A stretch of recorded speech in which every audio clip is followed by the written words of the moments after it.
Hi everyone, welcome to episode number 25 of the 21 Sensory podcast.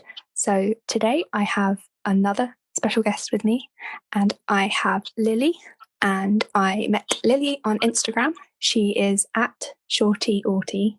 Well, it's actually shorty.auty on Instagram if you want to find her. And she is also autistic and is like a self-advocate for autism. And she also has a podcast called Autism and Positivity. So we'll talk about that in a bit. But Lily, do you want to say hi to everyone? Hi, it's nice to meet you all. As Emily just said, I'm Lily. I run shorty.auty on Instagram. And I'm 16, almost 17. No, that was a good intro. Thank you. No worries. So what are you kind of up to right now in your life? So you're 16. Are you doing A-levels? Is that right? Yes, I am. Mm-hmm. And they're keeping me very busy, I must say. That's due to a lot of inactivity on my account, which I am very sorry for. A-levels have been keeping me very busy, I must say. Mm-hmm. And I'm doing a lot of work on them so that I can get some good results. Apart from A-levels, they've really been keeping me busy, to be honest with you. Mm-hmm. I haven't done much else.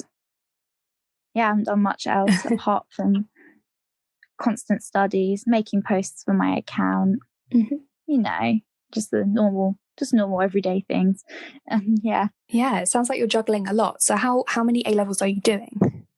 I'm doing 3. Okay, that's a lot, isn't it? Yeah, there was an option to do 4, but I didn't want to put that on myself. Plus, I didn't really have another subject which I liked. That's fair enough. I also did 3 A-levels because I thought there is not a 4th one I want to do, and 3 is enough. I agree with that logic. Yeah, 3 is so many. Like, I knew some people who did like 5, and I was like, I don't know how you're 5 functioning. That's insane. I know. And they're always like really brainy people. I was like, no, 3's enough. Thank you. Yeah, 3 is enough. If there was an option to do 2, I would have done 2. Oh, same. But no. Because like the coursework takes so much time, doesn't it? Like so much time. It does. Yeah. If you do a coursework-based subject, you have to devote all of your time to it. Exactly. Or most of your time. It is. I don't know. I don't miss GCSEs and A-levels. That's one thing I don't miss. Once you get I definitely don't miss GCSEs. Yeah. There's too many subjects. It's just so many to juggle, isn't it, at once? It's just crazy. I prefer doing 3 subjects in more detail rather than 7 or 8 subjects. Mm-hmm. That's a bit of detail. Yeah, that's what I liked about uni, because then I could just do one that I loved. just one. Yeah. Do you know what you... Just the one. Yeah. Do you know what you want to like go on to do after A-levels? I know COVID isn't helping the whole situation of what to do next sort of thing, but do you know... Yeah. Do you know if you want to go to uni? I'm not too sure if I want to go to uni, but it's not really because of like a subject I'm passionate about. It's because of something like about, going to stay in a unfamiliar or familiar location. But if there was, I know that some people do this, they commute to their uni every day, or they only go in a few times a week. I'd rather do that or do it from home, because I have a lot of social anxiety when I go to new places for a while. Like ones that I'm not familiar with, like school trips used to give me a lot of anxiety. And whereas sleepovers and like going to my wider family's houses were absolutely fine. It was just the school trips with the people that were my friends and I wasn't familiar with in a house environment, if you know what I mean. Yeah, no, I totally know what you mean. And that is exactly the same problem I had when I wanted to go to uni, and I did exactly what you're talking about. I chose like a local university and I commuted like 40 minutes there and back each day. Yeah, which I was totally fine with. And it was never like 5 days a week. It was like 3 days a week. And that suited me perfectly because, like you say, I couldn't stay on campus. I couldn't do that. It's just not, Yeah. it's too much. And I totally understand why you feel that way as well. You've got to find it like what works for you. Yeah. Do you know what you might want to study? I did originally want to work towards a PhD in French studies. Okay. But I'm not too sure on that now. And I did want to go into like learning to be a therapist. That was also another career journey that I wanted to take, because I take health and social care as a BTEC, level 3. And I was just interested in how the mind works as well. That's like, I wanted to do psychology for my A levels, but I didn't want to do 4 subjects. Okay. And yeah, the workload would have been too much. However, I would want to learn about like therapy, and I want to benefit people. I want to help them, and also in a language aspect, I want to help them learn French and feel a sense of achievement. Although I don't want to be a teacher, I want to gift the world with my knowledge. That's really in a way. That's really like you say, like giving something back kind of thing. Yeah. It sounds like you've got like different options that, you've definitely, I mean, you are only 16 and you've got, these ideas, which is great, because I know, you're still quite young, and a lot of 16-year-olds don't know what they want to do, but it sounds like you've kind of got like a pathway that you plan. Yeah, that's really good. Oh, that's really good.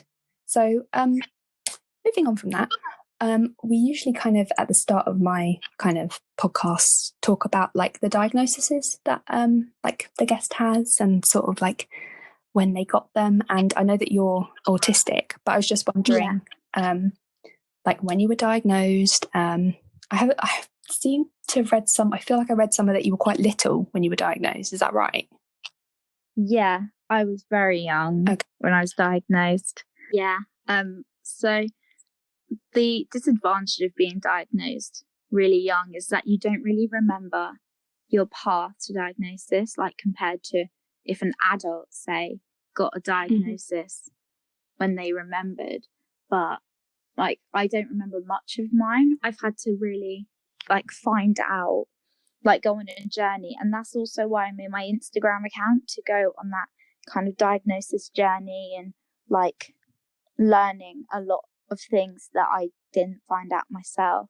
I was diagnosed when I was 3, and my mum told me that she started seeing like the signs of me, obviously me being non-verbal and me not making any friendships and maintaining those in preschool.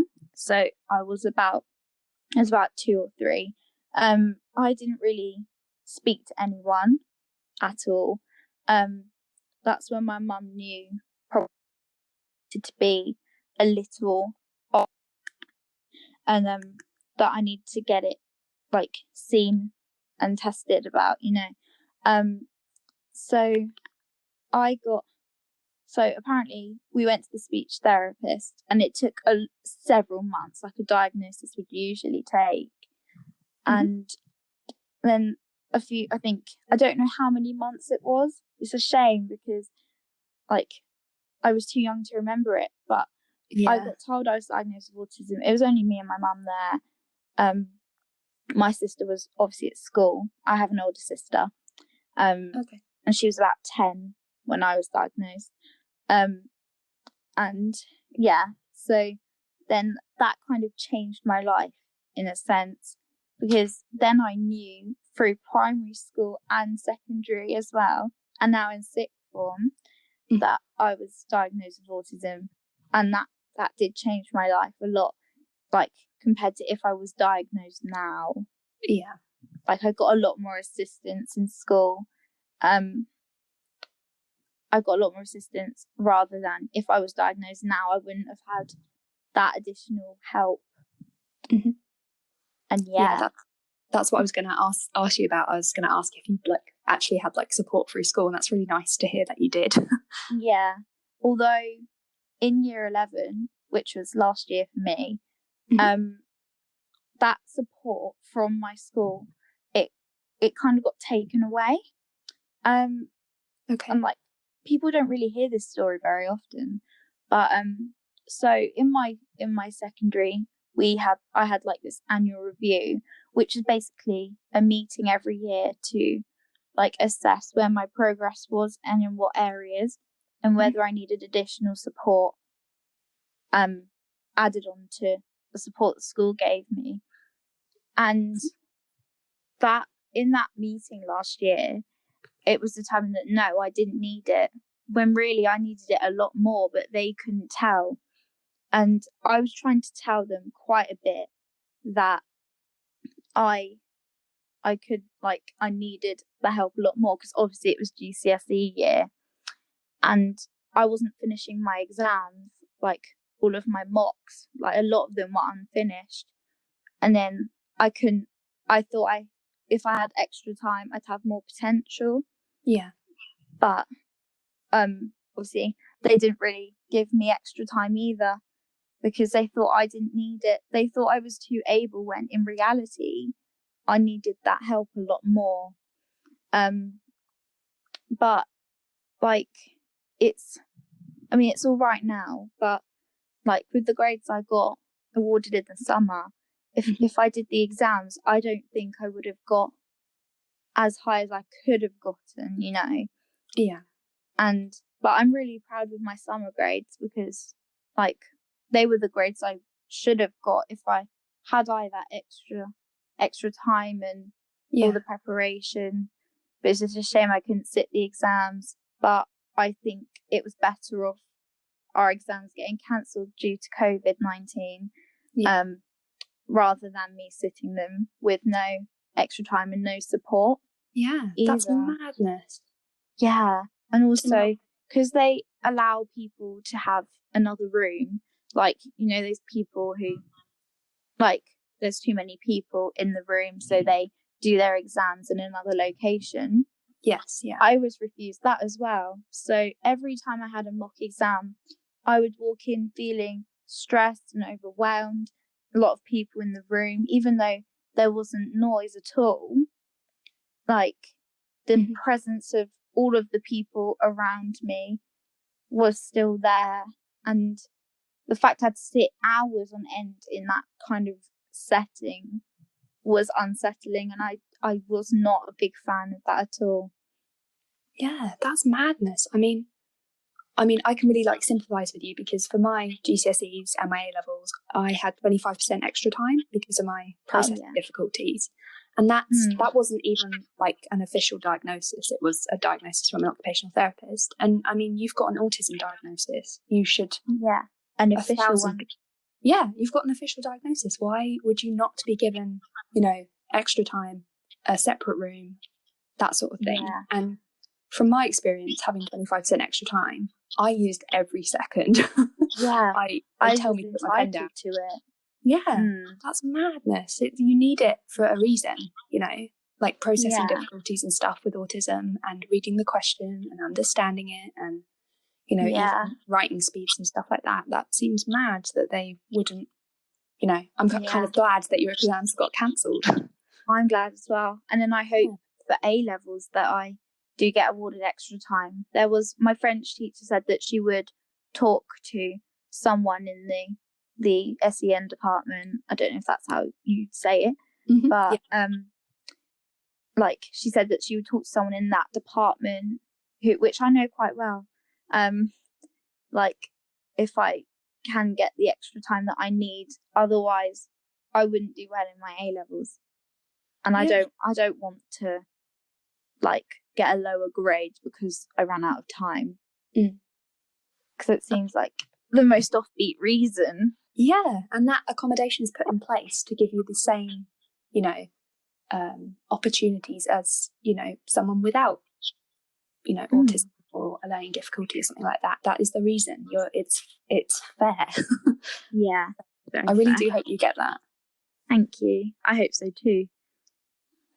Yeah, that is madness. I don't understand. I do not understand. But I'm glad that, you know, you're happy with the fact that, you know, your exams were cancelled and that you can kind of go on. And I can improve in these exams if we do take them, because we don't even know. We're not certain of the future at all. Yeah. That's what I hate about all of it. Like, I don't even know if I'm going to sit my A-levels. Like, you don't know. That's the thing, isn't it? That, like, you know, we can work from home and do all this, but it's, for us kind of as autistic people, the uncertainty and the routine change is just so like unsettling. Yeah. It's not good. And like you said to me earlier, you know, you're having to do like a few calls a day sometimes just to like keep up with classwork and stuff. And you know, if you're better in the classroom and one-to-one, then I totally understand, you know. It's hard to pay attention. The classroom. Which seems odd because other autistic people would think otherwise, but I know that if I have actual teacher support, then it's more helpful, and then they can write on the board, because writing things on the board helps me because I'm a visual learner. So writing things on the board for me to like copy down or put into my own words is a lot better. Yeah, I guess, I don't know, learning on like a Zoom call, I haven't sort of done it apart from having like meetings and stuff, but learning via like a video call, you know, there is no kind of visual apart from the person sometimes, or them sharing their screen, but that's not ideal, is it? You know, you don't get that interaction and stuff, or to ask for help like by putting your hand up and stuff. Yeah, they do have a virtual button on the software we use. We use Microsoft Teams. And okay, is it any good? Yeah, it is quite good. There's like this raise your hand function, which I've never used personally, because I'm not one to really participate a lot. Because I get very nervous and anxious, especially when speaking, because there are some teachers in my school that judge, like they come across as like judging what you're saying, but like obviously that's a joke, and I find it very difficult to understand jokes. So like I'm with you on that. It's very difficult. Yeah, and like tone of voice, and if someone's you know, the communication. Oh, it sounds like you're dealing with a lot, like having to learn from home and not knowing like A-level wise, like exams and stuff like that. Like it all seems a bit up in the air, which I know is not fun to deal with. No. So like, do you have like any like kind of like hobbies or special interests like that you can do like aside like from, you know, like your daily class stuff? Oh yeah, I do actually. One of them is French, which is also a school subject, but it's not just the fact that I need to learn all of it, it's the fact I want to, and I'm motivated to do that. Oh, that's great.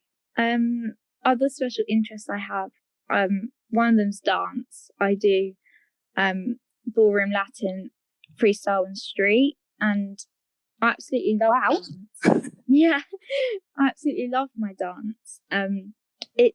It just calms me down. I haven't done it for like 7 months, and I'm going, well, it'll be 8 months by the time I go back, because I start again in November, which makes me feel really happy to be able to go to dance again. And it's just very beneficial, and it will help me throughout this crisis and through everything we're going through.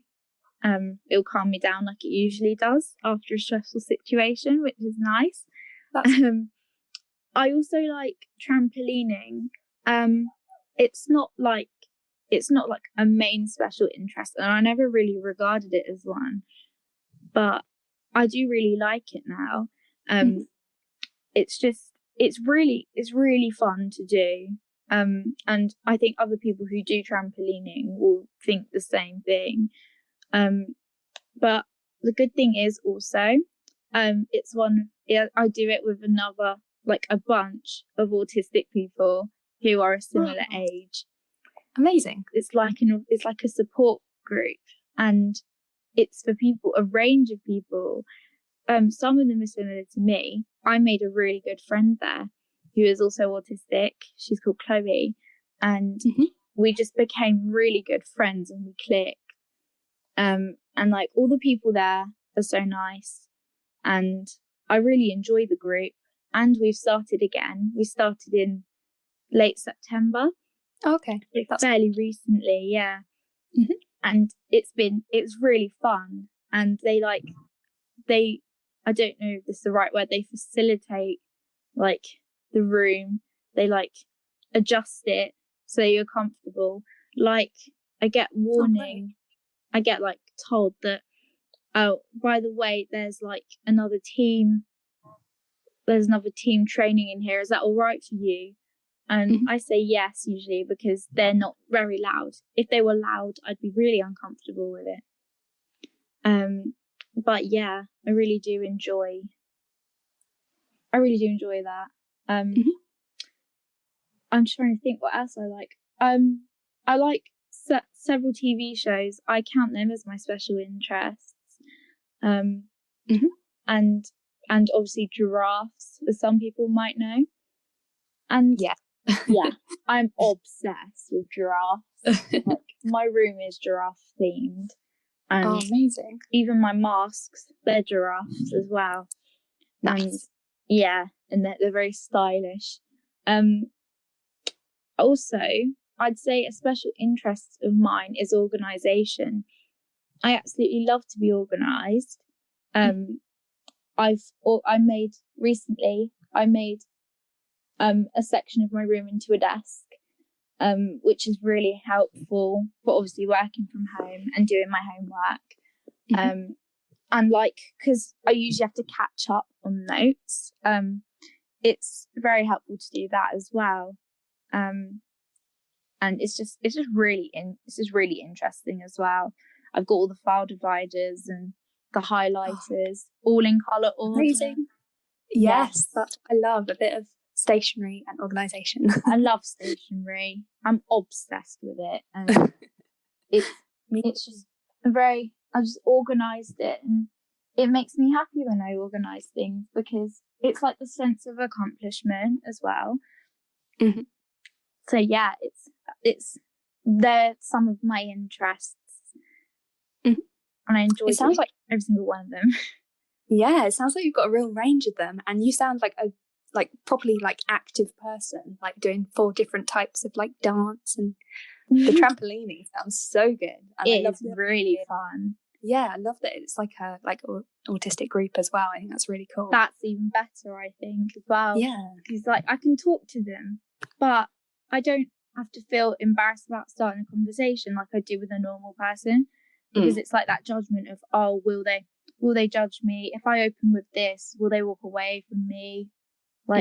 It's all that overthinking. But with an autistic person, they're similar to you. I wouldn't say exactly the same because not one autistic person's different, you know. Yeah.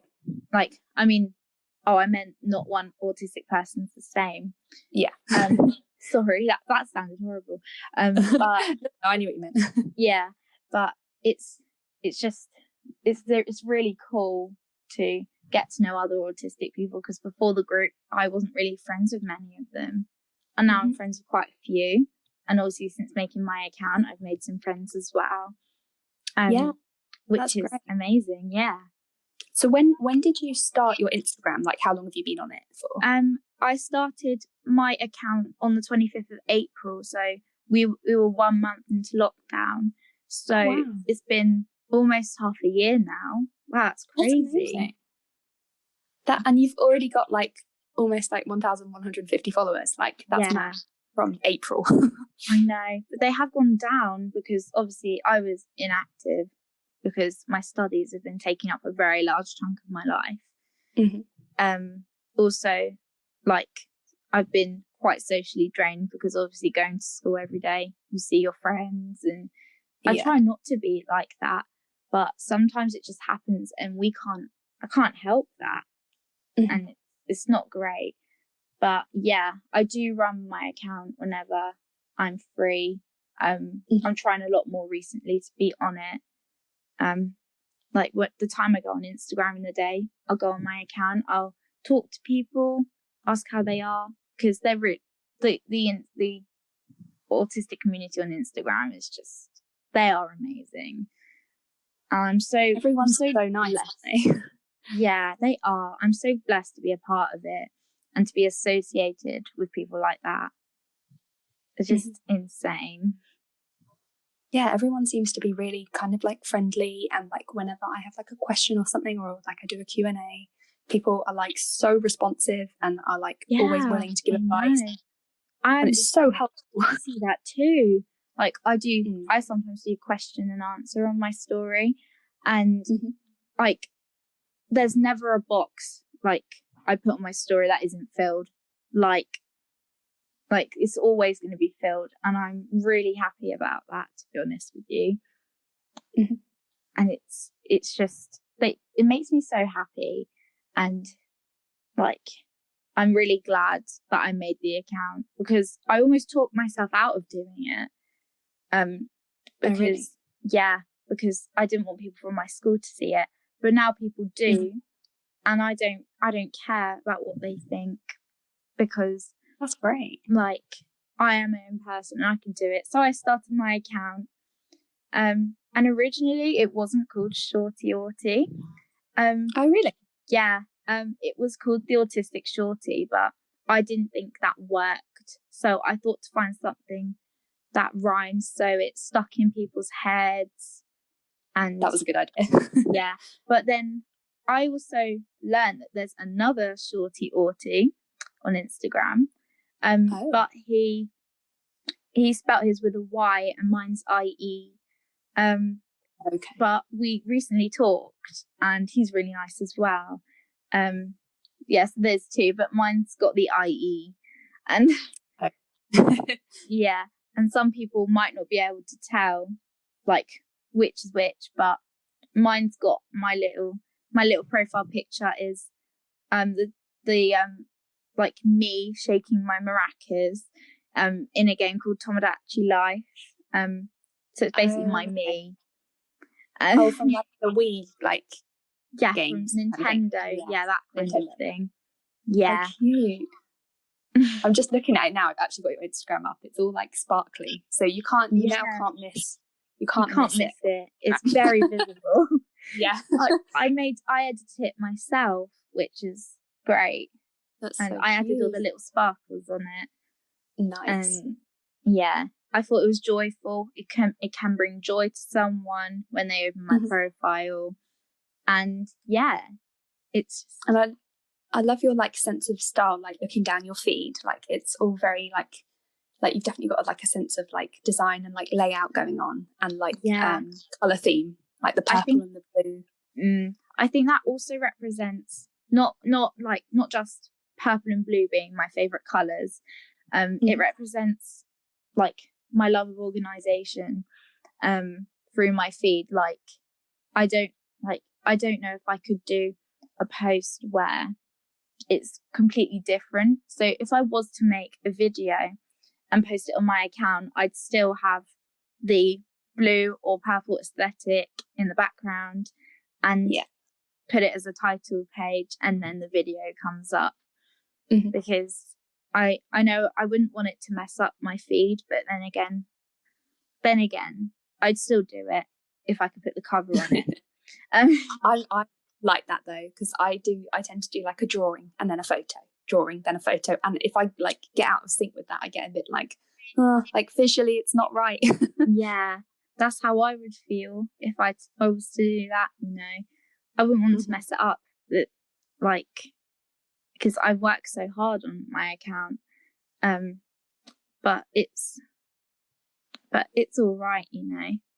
Yeah, I think sometimes it's good to try and challenge ourselves and try not to stick to the same thing. But I get what you mean. Like it's nice to have like an order and like know what you need to post next and things like that. Although I'm not really that organized. I try and post like once a week. I try, but I don't make that. Yeah, I tried to post every other day, because it used to be every day, But then I thought every day, like if I move into September and I get a lot more a lot busier, I think I wouldn't like be posting very often. So I try to stick to every other day. But I don't always stick to that. But I'm trying to post as much as I can at the moment. I'm making a new post tonight. That's about executive dysfunction. So we can, it's going to be one of my tweet posts, but there's going to be more about what it is and how I experience it in the comments. And because I think it affects everyone differently if it does take an effect on everyone. But I think my view on it, I think it's very different, but it might be the same, if you get what I mean. Yeah. It's interesting when people come down in the comments and you see if people relate to you, or if they that sort of thing. Is always interesting. Yeah. I like it when I post something about something I experienced and then people they relate in the comments, and it's very cool. I do like that a lot. And me too. Just I don't know, just to know that there's other people out there that sometimes are struggling with the same thing as you. It's really comforting to know that I'm not the only one struggling with this, or I'm not the only one that experiences this. It's kind of refreshing. Yeah, it's very nice, and it's also a good way to communicate with fellow autistic people and become friends. Yeah, because I didn't know anybody kind of my age or any kind of autistic people other than kind of through friends or family. Whereas on Instagram, I've met people from literally all walks of life. Yeah, who are totally different ages. all different over the world lifestyle as well. It's great. Yeah, I like that kind of diversity, and it's amazing. Because in my people I meet in real life, there's not many autistic people, because obviously I meet people at my trampolining group, but at school there's not many people.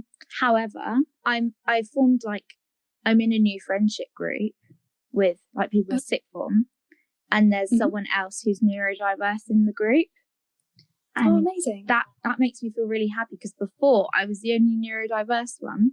But one of my friends, he's got dyslexia, and we were talking about, because obviously that means we're both neurodiverse, and then I was talking about neurodiversity with him, and it was really comforting to know that our brains both work differently to, say, the neurotypical's brain.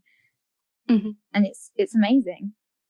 Oh, that's so nice, just to find just little things in common, or just to have someone a little kind of partner in crime who you can kind of chat to a bit more open and honestly. That's nice. Yeah, without the need to mask in front of them, it's just perfect. Oh, that's good. That's great. So I was going to ask you, so you started your podcast in June. Obviously I totally appreciate that COVID and exam stuff and revision and all that sort of thing has probably gotten in the way of, because I haven't recorded an episode for a while. But I know I really enjoyed I listened to your episode on self-care. I'll put your links to your Instagram and your podcast in the description of this. Oh, thank you. Episode. I think that's the professional way of saying it. Yeah. But I think people should really go and listen to your podcast. I know you've only got 2 episodes, but I will definitely post a lot more. Yeah. I'll post a lot more of them. Obviously when I'm a lot less tied up, maybe if I've got less assignments, then I'll record an episode. And don't worry, I was very good. I had a few months between, I think I did one in May and then didn't do one till the next year or something. Oh yeah. So it just life gets in the way, doesn't it? It really does. I think it's a really good podcast, and you speak really honestly, and it's really nice to hear. Oh, thank you.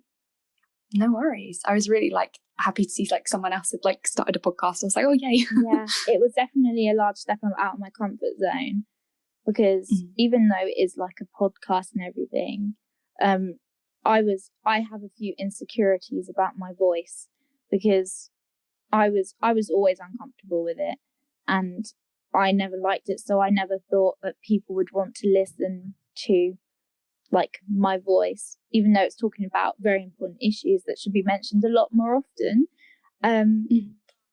Like that they wouldn't want to listen to it. But after I released the trailer, one of my friends, she messaged me and said that, well, she put on her story that my voice is really relaxing. And I was like, oh, that's so kind of you. It is. That kind of uplifted me and motivated me to like record 2 more episodes, and a third, which will happen soon. I hope. That's great. I definitely think you have like a very like podcast radio voice. Oh, thank you. I've had like I feel like people would like say to you that you should do like ASMR and stuff like that, because I've had that before where people are like, oh, your voice is nice to listen to, like you should do so, and I agree with them, like, oh, it's very nice to listen to. Well, we're both blessed with very, I think, English very English, I have to say. Yeah. Oh, that's really nice. I think, yeah, definitely people should check out your podcast and your Instagram as well. Is I don't know, it's just refreshing to see someone like who also is going through like the same things as me and as lots of other people as well, and is just being really like honest and having like really open discussions, because that's what I really look for on Instagram. A lot of it is, you know, people looking fantastic and amazing all the time. Yeah, like they have the perfect life, when really no one has the perfect life. No, it's just portrayed as that. And everyone has good and bad days, but you only really see a lot of the good days on Instagram. I agree with that. That's why I try and post things that like not seem that I have a perfect life, even on my main account. I've made my main account a lot more me, because it used to be very fake back in the day, but now it's got like more photos of me smiling, and like, oh, that's good. Now my teeth are a lot straighter, thanks puberty. That it's like I can be myself a lot more on my page, and I know that's what people like to see a lot more of, because more people like my posts when it's less fake, if you get what I mean. Yeah, and I get what you mean about, like, you know, sometimes it's hard not to worry about like likes and followers and stuff like that, but actually it's more important to be happy in yourself and post stuff that's meaningful to you and that you think, you know, oh, you know, other people might have an opinion on. So I get that. But but it's what you want to put on your page as well as that.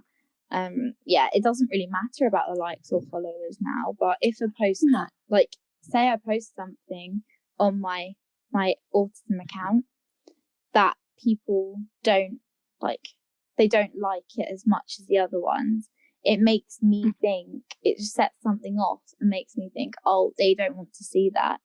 But I take that as like a weakness, and then I improve on it by talking about things like sensory overload and meltdowns that people can relate to and want to talk a lot more about. That's really good. It's good that like you say, it's not, you know, if something doesn't get like, you know, the amount of likes, you don't take it down, or like, I know it's hard not to overthink things, but to kind of grow from things is really important. Yeah. The world of Instagram. It can be frustrating, but then again, it can. It's a nice place from what I know with my autism account.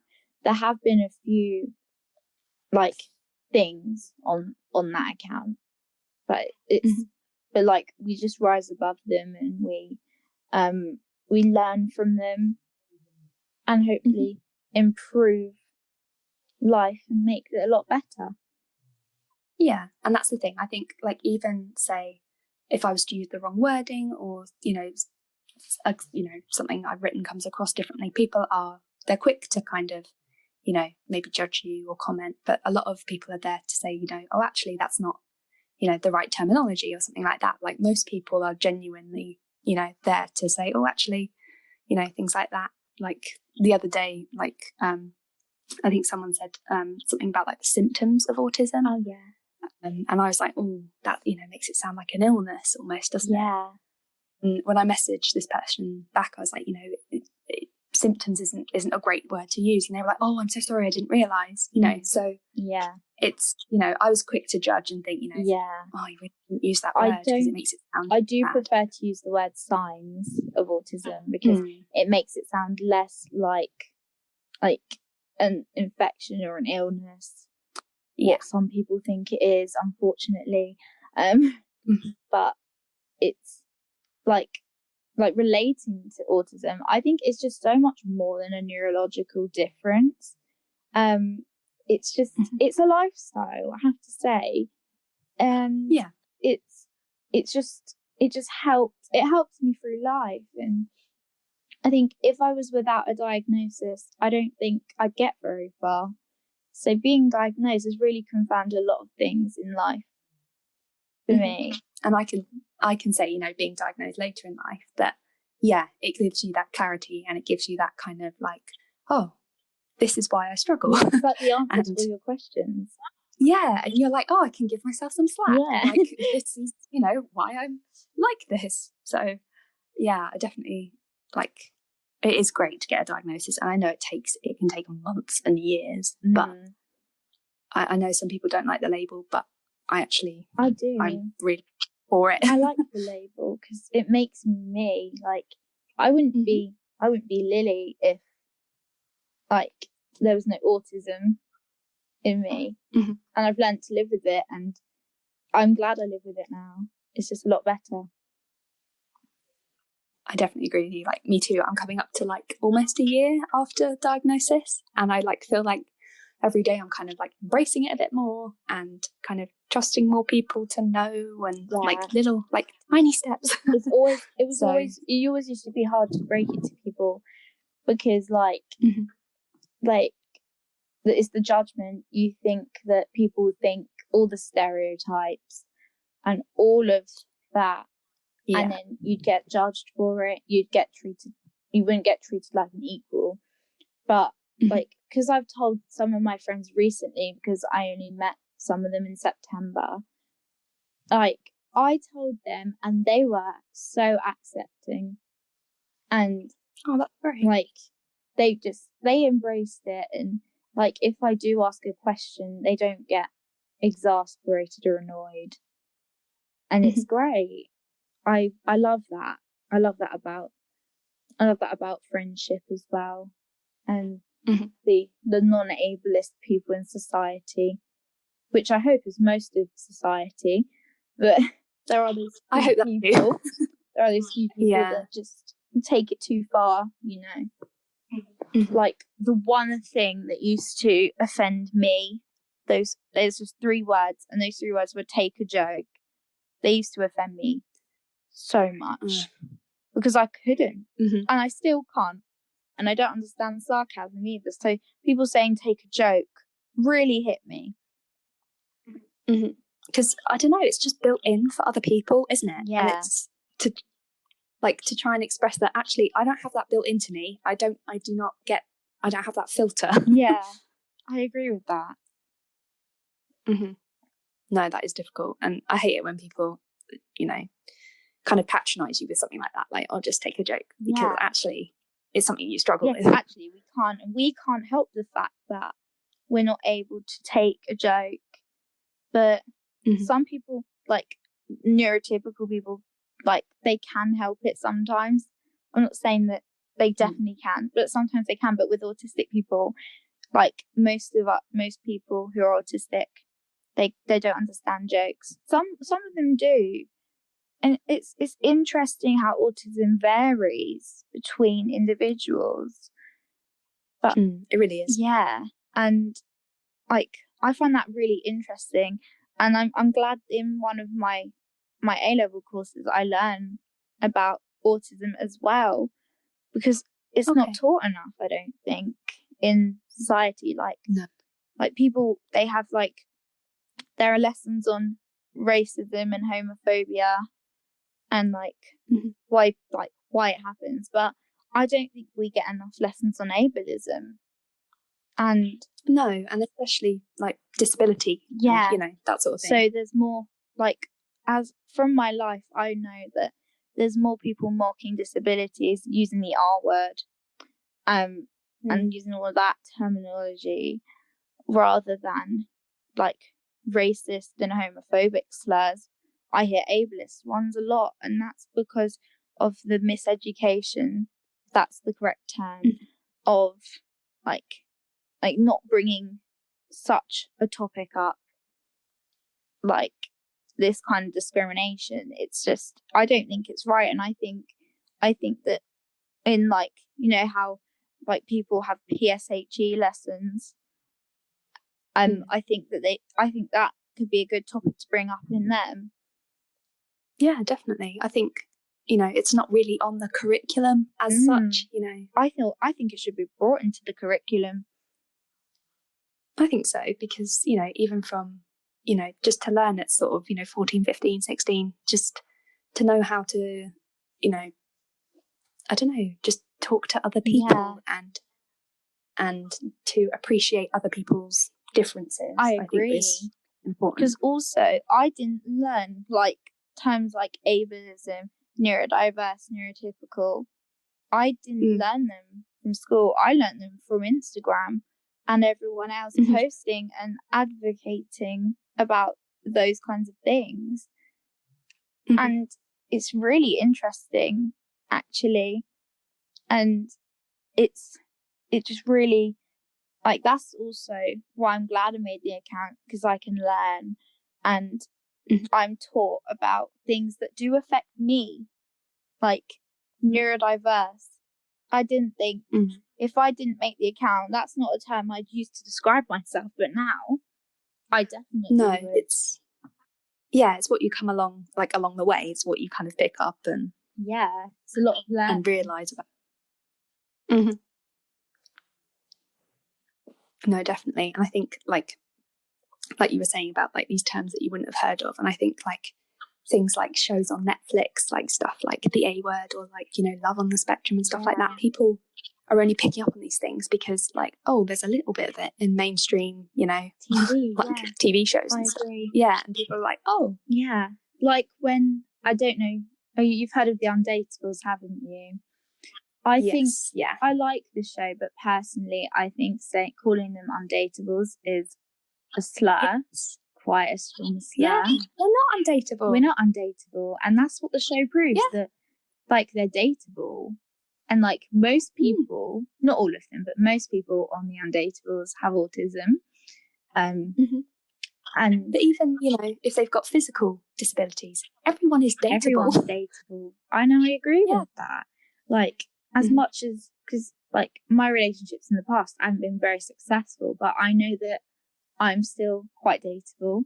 I just need to wait I might need to wait longer than everyone else to find that, but it doesn't mean that I'm not physically incapable of dating. And that's what the title of that kind of a show portrays. However, I think it should be renamed, because like, we are dateable. Everyone's dateable, especially autistic people. And even that show, they have like those kind of agencies that set people up who are, disabled and looking to date and stuff like that. There are those support services, so that they can date. So really, the show, why they named it that, I really don't know. I don't understand that either. But again, that's the thing we have to learn in life. Yeah, definitely. I agree with that. I can't believe we've been chatting for almost 45 minutes. That's crazy. I know, we've got off on one. Yeah, and it's good, because after this, or like whilst we're talking, my dinner will probably be ready, and that's going to be amazing, because like I finish a podcast and then food, and excellent. I'm hungry, so it's that's that settles it. It's great. I will also be going straight to have my dinner after this as well. I think we've set this up at the right time. Yeah, it's a good idea, because then that means we've like earned our dinner in a way. Yeah, definitely. Yeah, it's just we've given lots of food for thought. Then we need food to fuel our bodies. Yeah. It's cool. I like how you've kind of brought that all together. Yeah, it's like those kinds of links that you can make. Yeah, making links is quite difficult. It really is. But like making links is really difficult. But when they're there, then you can just like pick them up out of the air and just do that. It's quite cool. Exactly. And talking of links, did you want to, as we're like coming towards the end, did you want to mention where people can find you on the internet? I'll put like links down below as well, but if you say them as well. Of course. So at the moment, I have my Instagram, obviously. It's just at shorty.auty. And I use that platform to do most of my advocating. I also have Twitter, which is at LilyMay23x. And I'll spell that out for you in case like people aren't sure. And it's LILYMAE23x. Because my name's spelled wrong quite a lot. My podcast, Autism and Positivity as well. It's found on a lot of podcasting like apps. The ones I can't remember all of them, unfortunately, but the main podcast apps, it's found on Spotify and Anchor, of course, which is where I record them. I don't think it's available on the podcast app, which Apple, like the one that's Apple Podcasts, that's it. I don't think it's available there yet. However, if you want to check, then that would be good. But I don't have a Facebook profile yet. I'm not too sure whether to join Facebook. I'm like that. I haven't. Yeah. But yeah, that's basically where you can find me. I don't have a YouTube channel. I used to, but then I stopped making videos on it so I could focus on like advocating on Instagram, and like I basically I like to be an autism advocate, and I do it so I can stand up for what is right. There are a lot of autistic people I know who have been denied the right kind of care. So that's like my main message that I kind of spread around as well. But yeah, like, but I think I've listed everywhere where you can find me. Okay. But yeah, as you said, the links will be provided in the description of the podcast. Yeah, which is amazing. Definitely. And yeah, let us know what you think of this episode. Yeah, we'd like to hear your opinions and thoughts, because I'm always nervous when it comes to recording a podcast, because as I mentioned earlier, like voice insecurities and like whether like I'm not saying the right thing, but I know that people listening, they won't really judge you as much because they're understanding that we're both autistic from different walks of life, but still it's good. And I like that about a podcast as well. Is that me too? They can share thoughts and opinions, and they listen, and that just means a lot, really. Yeah, hope everyone's learned a lot. This was like a lecture, no, really. But message us your feedback and questions. But no, it was really nice to have you, and thank you so much for coming on. Nice to speak to you too, and like to learn about your walk of life, because they're different, like mine and yours, and like we're of different ages, so like perspectives. I like the kind of perspectives that we've demonstrated and that we have. I can't believe I'm 10 years older than you. I'm 26. Crazy. That's I know. really cool though. I really enjoyed that. It's nice. It's really nice. Well, yeah, definitely. And I think it's good to talk to people of all different, like you say, walks of life. Yeah. Well, thank you very much. And hopefully we'll hear some feedback. Yeah. And thank you so much. Do you want to say bye? Yeah. I'll see you soon. Bye, everyone.